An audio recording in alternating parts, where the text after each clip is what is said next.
What's going on, y'all? It's the Kid Footwear Fabian, Big Boss Fabo here. I'm back again with a reaction video. I'm reacting to Freddie Mercury, The Last Interview. So obviously I have never reacted to this, never came across this, but it's an interview from 1987.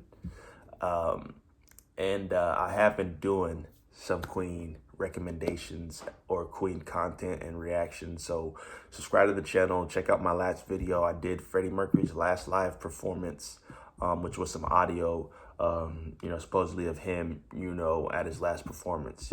Only the audio was recovered. So with that being said, like this video, I've been doing a lot of the documentary interview content for you guys, and you guys love it. I've been seeing the feedback. I appreciate that. I'm going to keep doing more of it. I know you guys have recommended a lot of it, and, that's definitely what I'm going to start uploading. But I have another Queen reaction that I'm going to do after this video, so be sure to check that one out as well. Won't give that away. But let's get into the reaction, man. Let's not waste any more time here.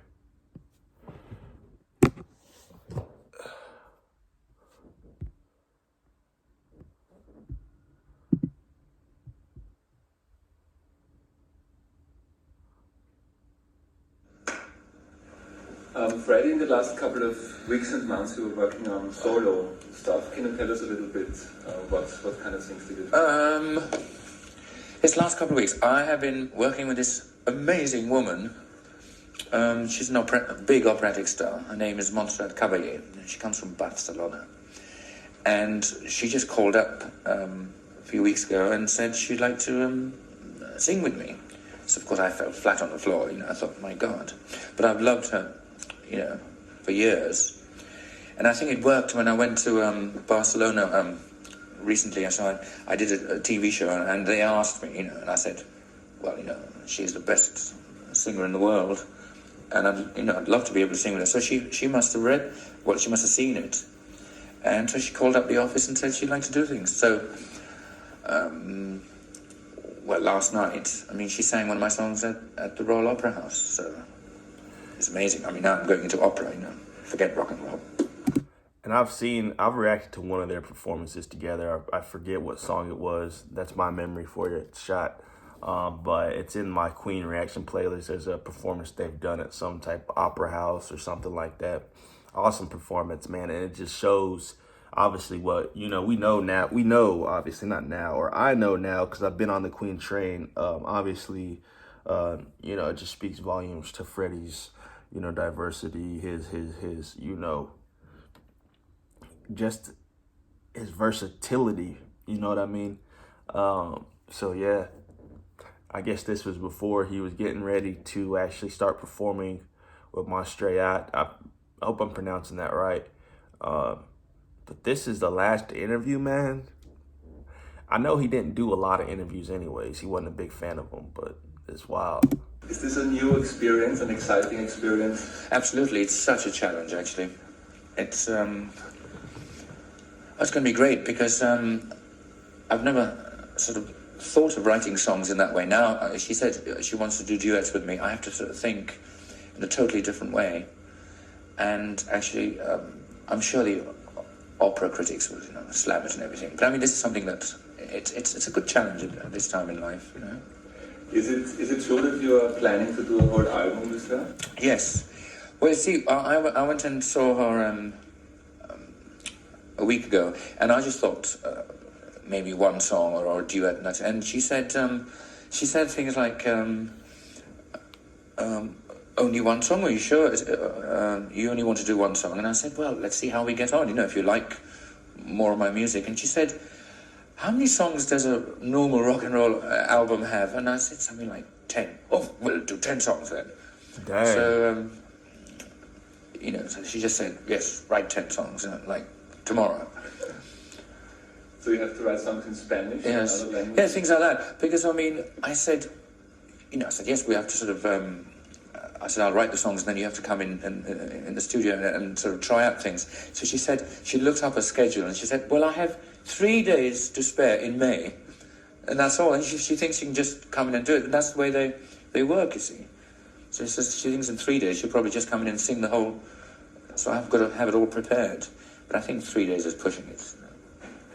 You had a great success with your solo single, The Great Pretender. Yes. Here in England. Can you tell us when and the idea to pick this song and why? Well, yes, I wanted to do a cover version, a long time ago. And you can't do that with Queen, because, we just write our own sort of original material. And I've always had that in the back of my head. And this song was the one I always wanted to do. So last Christmas, it was well before Christmas, I went into the studio and sort of tried out a few trials. And I liked it. It sort of suited my voice. It's a great sort of song to sing. So I sort of went ahead and I just said, well, I'll release it as a fun single. And then what happens? When it came out, there was this huge research of old things. So, it looked like I jumped on the bandwagon or something.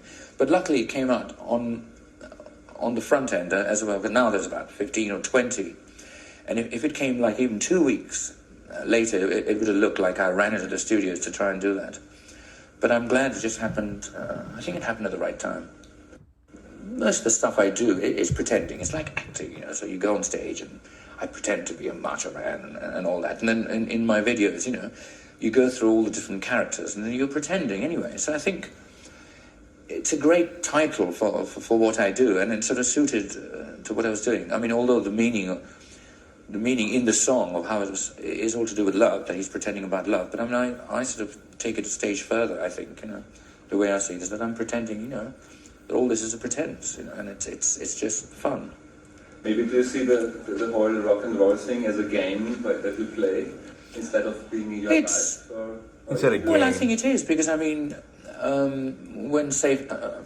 I can only go by my own experiences. When I go on stage, I'm acting out a certain role. When I come off it, I don't carry on that way, otherwise I'd be dead. So it's like a pretense, When you go on stage, you sort of go through different moods and something, and you're putting on, you change your costume and you become somebody else, and then after that you're your own person. So it's. In your video for that song, you went to. There's very few artists who had that type of approach to music in their career. Freddie's one. I've always said he thought of his music like he was so theatrical to me. You know what I mean? Like, it's about the costume, the dress, the depth of the songs, just creating a mood, creating a tone, a vibe. He could do that. Bohemian Rhapsody is like the perfect example of a vibe. I told you, like, I've broken that. That's a story. That's a play. You know what I'm saying? That's how he visualized it. He visualized it as like a masterpiece. You know what I mean? So, there's very few artists that did that. You know what I mean? Not every artist approaches, being on stage and off stage as like two different experiences, you know what I mean? Like as an act, like they're putting on a show. Some people just, they're just normally themselves, they don't go to those kind of theatrics. Some people are in costume and they have, extravagant stage production. Mike did that, there's a lot of stars that do that, Lady Gaga, you can throw, different people do stuff like that, man. But with that being said, man, that was a unique point because not every artist sees it like that. Artists like that I feel like are completely in the world. Like they're completely in that creative mind. You know what I mean? They're sucked in. Different roles, and you also redid scenes of very well-known videos. Can you tell us about the idea? How that came? Well, yes, and in fact, that's what we're talking about now, is that I wanted to show people that all these different roles that I was doing in video was a kind of pretense, that I was pretending. And to bring them back, I had to sort of choose key roles that I did in the past, and then to try and marry them with the word pretender and things like that. So basically we just had different mini sets built all the way around the studios, and I just sort of recreated some of the things in my costumes, and then we just sort of bridged the two together with lighting sort of technique and things. Hello, my name is Freddie Mercury, and this is my latest recording, The Great Pretender.